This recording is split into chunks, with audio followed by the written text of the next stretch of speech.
विकसित भारत बिल्डेथॉन। आम्ही इयत्ता 7वीच्या विद्यार्थी। आमचा विषय पाणी शुद्ध करण्याची सोपी पद्धत। आमची टीम अहिल्याबाई टीम, जिल्हा परिषद प्राथमिक शाळा घोटण केंद्र काजारा तालुका बदनापूर जिल्हा जालना। आज पाणी दूषित किंवा गढूळ झाले आहे। गढूळ पाण्यामुळे रोगराई वाढली आहे। पाणी शुद्ध करण्यासाठी आम्ही घरगुती पद्धत शोधली आहे। प्रथम दगडे किंवा खडे वापरून त्यातून पाणी सोडवावे। नंतर कोशाच्या पात्रातून पाणी सोडणे, नंतर वाळूमधून पाणी सोडणे, शेवटी कापसाच्या पात्रातून पाणी सोडणे। दगडे किंवा खडे याद्वारे नैसर्गिकरित्या पाण्याचे शुद्धीकरण होते।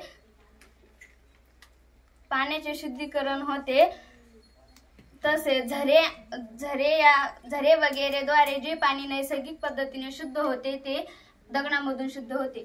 कोळशामधून पाणी जात असताना त्यातील अतिरिक्त क्षार कचरा शोषला जाऊन पाणी शुद्ध होते। वाळूमधून पाणी जाताना कचरा अडवला जातो।